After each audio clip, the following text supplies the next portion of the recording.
In today's education news, schools are dropping subjects because of teacher recruitment and retention problems. Yes, this comes from an education committee report. They talk about the ever-growing issues around shortages of teacher numbers. Now, it's interesting because if you were to listen to the government, they would say there are more teachers than there ever have been. It doesn't take long to realise that that can be quite misleading. Because on the surface of it, it's true that the number of full-time equivalent teachers in England is higher now than it was in 2010. But that is nowhere near in line with the growing number of pupils. So in January 2023, there were 9 million pupils, which has seen an approximate 12% of increase since 2010.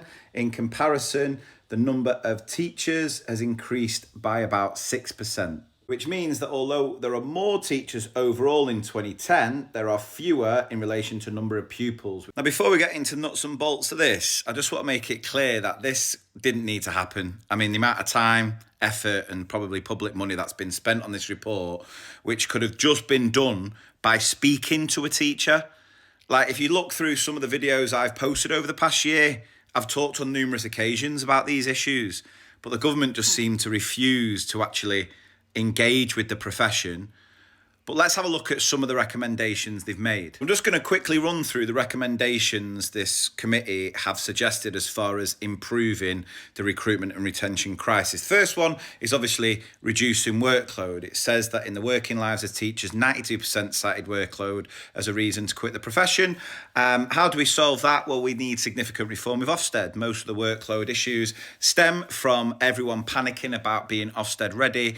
Sort that out, workload will decrease. But it's not just that. It's things like this. The fact that because of the austerity measures, because of the lack of funding in other public sectors outside of education are having to pick up the pieces.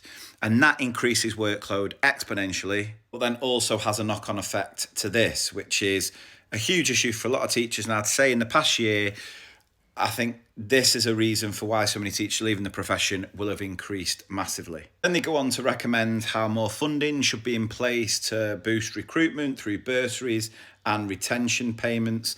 But that's going to involve the government actually putting funding into education, which we've seen over the past 10 years they are not willing to do in any way, shape or form. Increases was another suggestion which I would more than welcome, but I don't think to many teachers would be as important as the reducing workload side of things. Also talked about how the government should rethink the cuts they've made to things like Now Teach, which help people bring people from different careers into teaching. I don't know if you saw recently that government have cut the funding for that.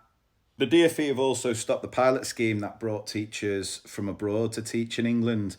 I don't know why they stopped that. My guess would probably be there wasn't much uptake from teachers abroad when they got an idea of what it was like working here. Plus, given everything that's happened politically with things like Brexit, I don't know how many teachers would come over here thinking they'd be welcome. They also mention a lack of career development opportunities because, again, the DfE have cut funds. There's a sort of pattern emerging with a lot of these suggestions.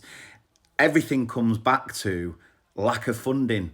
They also talk about how the government need to provide additional funding to cover increases such as the recent pay agreement for support staff. So as much as I agree with all of these suggestions, my feelings are the likelihood of the government actually implementing any of them. I think we've got more chance of Gillian Keegan providing evidence of what she was going on about on the news yesterday around 72 genders. One thing that it's not mentioned and I think should have been included unless I've missed it is this idea around flexibility with working. I think we're really struggling to recruit people out of university and college because there's so many other jobs that can provide that sort of hybrid way of working. And I think it's not really attractive to a lot of people now post-COVID to go into a career where that's not a possibility. So in summary, the government have put out this education committee report, which they didn't need to do if they just spoke to teachers. But we continue to see a worsening as far as recruitment, that targets were now missed in 10 subjects in 22-23. The retention crisis continued to worsen. It is going to involve the government to seriously invest. We're going to need reform with Ofsted to reduce workload. We need investment in education for one, other areas supporting education, social care, mental health support. But the likelihood of this government doing that, I'm not holding my breath.